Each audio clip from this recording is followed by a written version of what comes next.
अस्सलाम वालेकुम। मैं साकिब भट्ट अल्फला बुक्स के प्लेटफॉर्म से आपसे मुखातिब हूँ।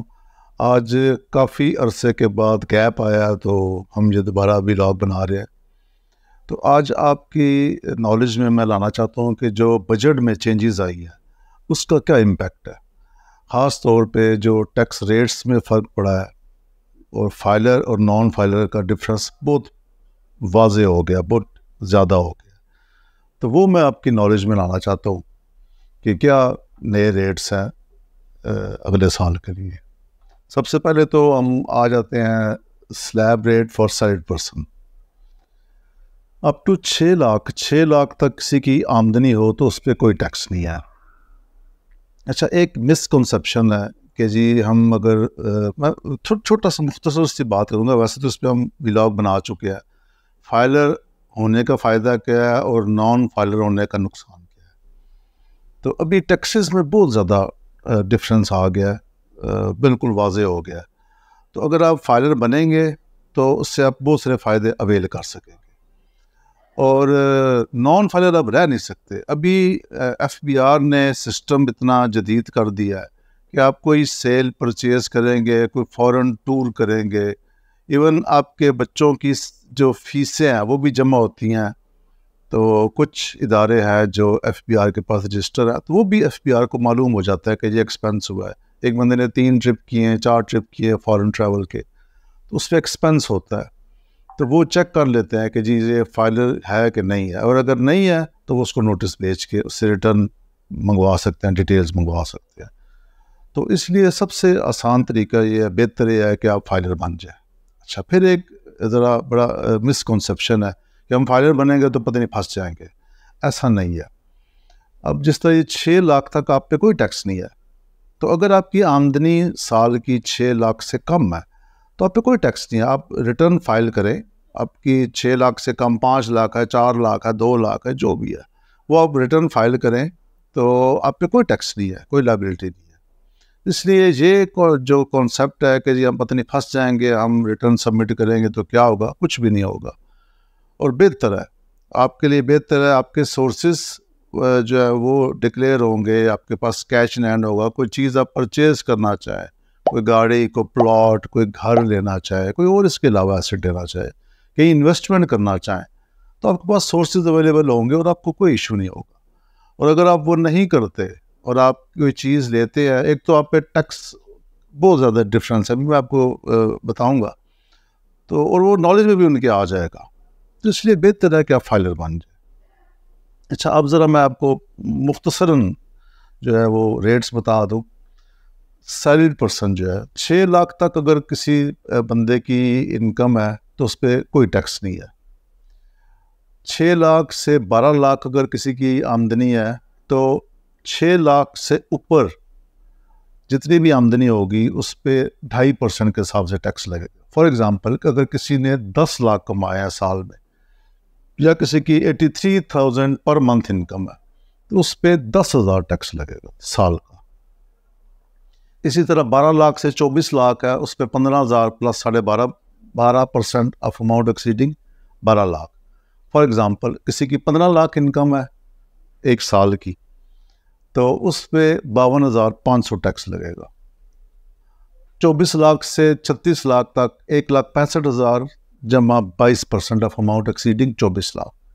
अगर किसी की फॉर एग्ज़ाम्पल 27 लाख इनकम है साल की, या 2.25 लाख पर मंथ सैलरी है किसी की, तो उस पर 2,32,500 रुपये टैक्स लगेगा। इसी तरह 36 लाख से 60 लाख तक जो है वो है 4,35,000 जमा 27.5% of amount exceeding 36 lakh. For example, किसी की आमदनी साल की 40 लाख है, सैलरीड पर्सन की 3,33,000 पर मंथ किसी की इनकम है, उस पर टैक्स बनेगा 5,45,000 टैक्स बनेगा उस पर। अगर किसी की आमदनी 6 लाख 60 लाख से ज़्यादा है, जिससे किसी का 5.5 लाख इनकम है पर मंथ सैलरी है, तो उस पर 13,05,000 टैक्स लगेगा। अब आ जाते हैं जो बिज़नेस इंडिविजुअल है, AOPs है, उन पे क्या सिलसिला है। उन पे भी 6 लाख तक, ये 2024 के मैं आपको रेट्स बता रहा हूँ जो इस साल बजट है, 6 लाख तक कोई टैक्स नहीं है। 6 लाख से 8 लाख के ऊपर जो है वो 7.5% of amount exceeding 6 lakh. For example किसी की 7 लाख अगर सालाना आमदनी हुई है तो उसको 7,500 रुपये टैक्स देना पड़ेगा। अगला स्लैब है 8 लाख से 12 लाख तक, उस पर 15,000 जमा 15% of amount exceeding 8 lakh. For example किसी की 10 लाख इनकम है तो उसको 45,000 टैक्स देना पड़ेगा। नेक्स्ट स्लैब है 12 से 24 लाख, वो 75,000 plus 20% of amount exceeding 12 lakh. तो वो अगर किसी की फॉर एग्ज़ाम्पल 15 लाख इनकम हुई है साल में बिजनेसमैन की तो उसको 1,35,000 रुपये टैक्स देना पड़ेगा। नेक्स्ट स्लैब है 24 से 30 लाख, तो वो अगर किसी की 27 लाख इनकम होती है तो उसको 3,90,000 टैक्स देना पड़ेगा। फिर 30 से 40 लाख के दरमियान अगर इनकम है तो वो अगर फॉर एग्ज़ाम्पल किसी की 40 लाख है तो उसको 7,65,000 टैक्स देना पड़ेगा।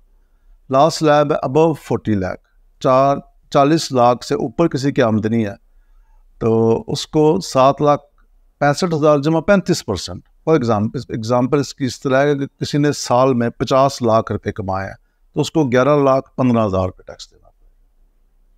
अब आ जाते हैं रेंट के ऊपर। रेंट पे बड़ा डबल इफेक्ट किया होगा इन्होंने।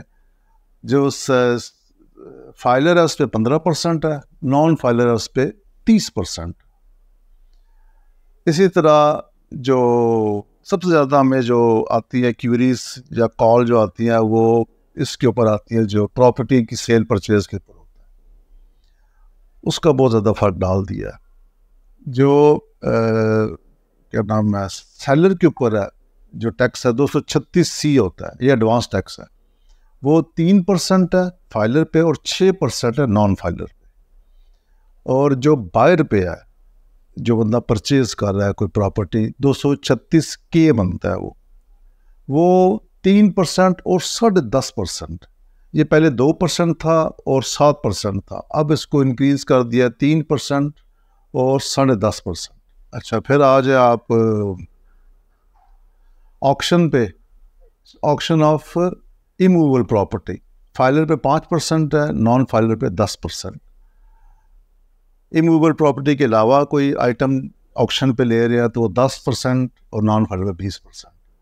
मंथली बिल अगर 1,000 से ऊपर है तो फाइलर नॉन फाइलर दोनों पे 10% है।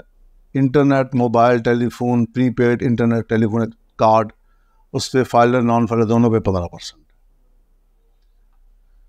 इंपोर्ट स्टेज पे जो लगता है 12th schedule, part 1 of 12th schedule जो है वो 1% और नॉन फाइलर पे 2%। फिर कुछ पे है 2% और फिर 4%। अच्छा, फिर है person imported goods classified in part 2 of 12th schedule, इस पे 3.5% और 7%। अच्छा जी, फिर आगे आ जाए sale of goods by company, filer को करेगी तो 5%, नॉन फाइलर को 10%। इंडिविजुअल एओपी अगर फाइलर को करेंगे तो 5.5%, नॉन फाइलर को 11%। Distribution and wholesaler FMG fertiliser electronics by company अगर करेंगे तो वो 0.25% है और नॉन फाइलर को 9%। बहुत डिफरेंस है। बाय इंडिविजुअल और एओपी 0.25% है और 10%। फिर आप आ जाएं जी सर्विसेज, कंपनी अगर सर्विसेज दे रही है फाइलर को तो 9% है और in case of non filer 18%। By individual and AOP 11% services का और 22%। Advertisement services, electronic print media 1.5% और नॉन फाइलर को 3%। फिर ये पूरा ग्रुप है जिसमें एडवर्टीजमेंट सर्विसेज है other than electronic print media, transport services, freight forwarding services, air cargo, courier, manpower, outsourcing services, hotel services, security guard services, software development services, IT services and IT enabled services, tracking services, share registered services, engineering services, car rental, building inspection services, certification, testing, training, warehousing, asset management services, data services, telecom, oil field, इन सब पे filer हो तो 4% और non filer हो तो 8%। फिर ये कॉन्ट्रैक्ट है बाय कंपनी, फाइलर के साथ 7.5% है, नॉन फाइलर 15%। इंडिविजुअल एओपी 8 और 16। बिल्कुल डबल। तो बाकी ये फिर बहुत सरप्राइज बॉन्ड है। प्राइस बॉन्ड और क्रॉस वर्ड पजल जो है उसमें filer 15%, non filer 30%। Referral lottery winning quiz price offer by company 20%, filer 40%, non filer. Export to sea realisation 1%, और इसमें बल्कि नॉन फाइलर भी 1% ही है। तो ये जो मुख्तसर मैंने आपकी खिदमत में पेश किया कि क्या क्या इफ़ेक्ट आ गया।